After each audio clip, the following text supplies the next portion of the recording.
How's it going? This is Trey Lopushinsky with energeticcity.ca.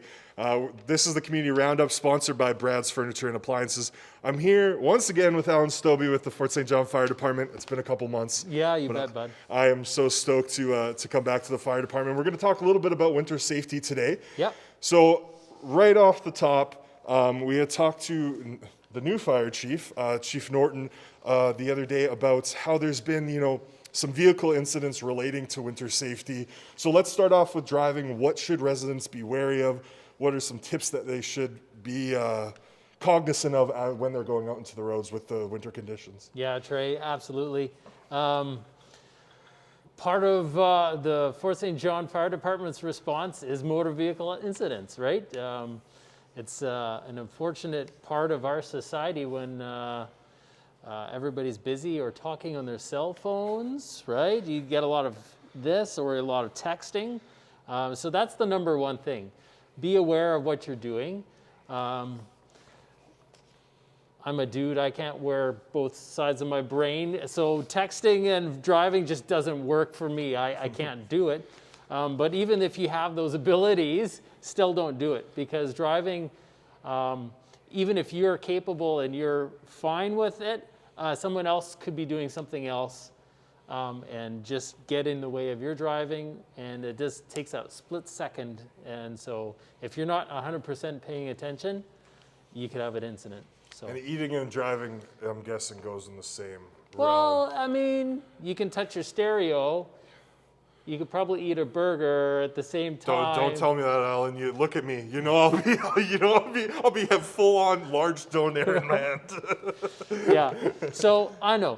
Use some logic, but texting, obviously, don't be impaired. You don't want to use marijuana or alcohol. That doesn't work very well with driving either. Mm-hmm. But yeah, driving with your headlights on. I don't know how many times I've been driving down the highway, winter, it's dark. Mm-hmm. All of a sudden you're driving and maybe it's snowing or something, and all of a sudden there's a car ahead of you. They don't have their headlights turned on. They're using the automatic setting, and then boom, all of a sudden there's a car. So people can't see if you don't have your headlights turned on, sorry. So yeah. Especially when you're traveling down the highway, maybe it's late at night, you're going, as an example, from Fort St. John to Dawson Creek, keep those headlights on. Yeah, absolutely. So yeah, one of the first things you do, get in your car, brush it off, get rid of the snow, get rid of the ice, turn your headlights on, make sure your defrost is going, so you're going to keep your visibility up. Yeah, and make sure that you can be seen as well, yeah. Talking with Fire Chief Robert Norton, he said there's around 23 vehicle incidents so far in 2022. Is that a lot, or is that kind of average? I know that might be hard to say. I hope I didn't put you on the spot there. No, it's okay. I probably truthfully can't answer that, but it's winter time, right? You have to drive with awareness, give that safe space between you and the next vehicle, drive for road conditions, right? Just because the speed limit says 50 or 100 doesn't mean that you travel at those speeds, because the road conditions might not allow that safely. Keep another instance, like 4 seconds between you and the car ahead of you. You got to keep that safe space. Snow and ice, we just can't slow down the same as on a dry pavement. And now moving over to, I know you have on the sheet you provided with me here, slips and trips. Yeah. As the snow gets cleared out, you have some precipitation, it gets a little wet. With the temperatures, you're getting ice. Residents, what should they be doing to make sure they're not falling all over the place? I am usually someone every winter who falls, and being a big guy, and it hurts. It hurts a lot. And I would like to say, there's no wood here for me to knock on, but I have not had a slip or trip incident this winter yet. Nice. So that's a plus for me. But for those who aren't as lucky as me, what should they be watching out for as we get more ice here in the winter? Well, I'll start off at home. Keep your pathways, keep your driveway clear. If you keep that maintained, there's probably little chance of the ice building up. So if you just keep that maintained right from start, maybe spread the odd salt or or gravel out just to maintain your gripping level. Mm-hmm. I mean, that's a good start. We actually have a couple people at the Moose FM office who have, and I've never seen this before until I moved to Fort St. John, but they have like grips that you could attach to your shoes Yeah. so that you don't fall. I haven't done that, but that's also a good little thing to Yeah. know too. As I'd never seen them before, I'm like, what are you guys wearing? Yeah, they look pretty nasty. Some of those cleats. Yeah, oil and gas uses that a lot too. Oh yeah, no, that would definitely make sense because they're outside more often than I am. I mean, I'm only walking from my car to a building, and most likely. So, moving on to spring coming. As we see the lakes and the ponds start to thaw. Yeah. I'm guessing the big thing there is, hey, watch out for alerts. Make sure what do residents do to check and make sure that the lake or the pond is safe to walk on before they do so? Yeah, so I had that same question. I looked it up, and the thickness gauge that they want to do is, so if you're walking out there, they want 4 inches. If you're going to be motoring around on an ATV or a snowmobile, they want 5 inches. So they want to make sure that you've got, that's a decent amount of ice, right? So make sure that your ice is safe, that it's thick. They were also indicating that the colors of ice can indicate what kind of conditions you're getting into. So if they're saying it's like a clear or a super dark blue or dark green, and that indicates how hard and how thick it is. If you get into the browns or those kind of warmer, softer colors, the ice is getting softer as well too. So I found that was interesting. Yeah, that is really interesting. Yeah. And I know, keep an eye out on certain Facebook pages. I think the PRD put something out with Charlie Lake as well, because that's a big one. I know when I got here to Fort St. John last year, I was told specifically that there's a lot of instances of cars going on the Charlie Lake, and then some of them not making it out. So it's something to be cognizant of as we head into the spring. Awesome possum. So moving on here, Alyn, extension cords and heaters. I love that you provided me with this. This is awesome.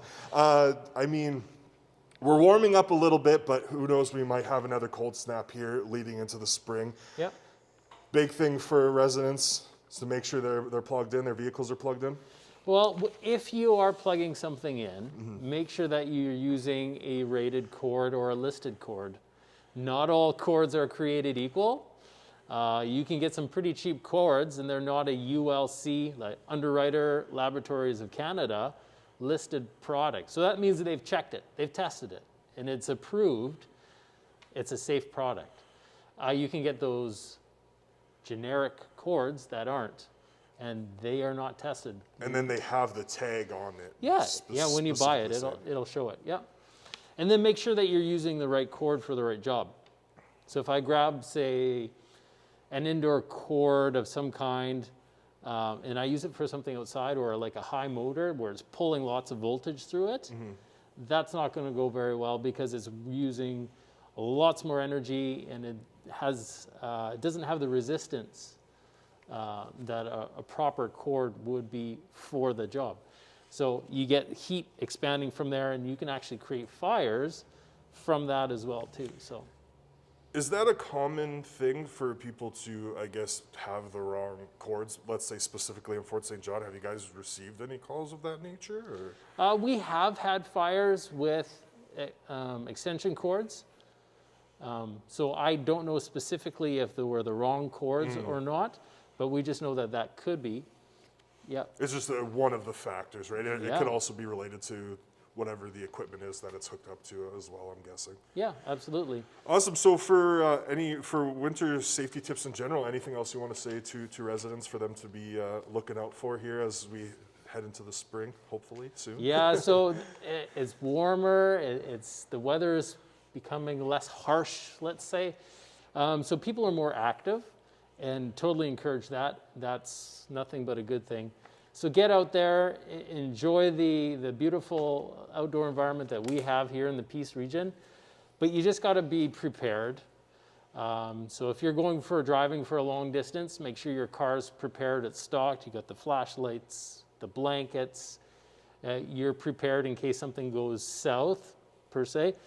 Or even if you're going for a walk, just make sure that you're dressed appropriately, that you've got good footwear, If you have balancing issues, maybe grab some hiking poles to give you some better balancing. We've got a really healthy senior population here, and just if you have somebody that potentially has a balancing issue, make sure you use a cane, or the cane's got that little spiky tip on it.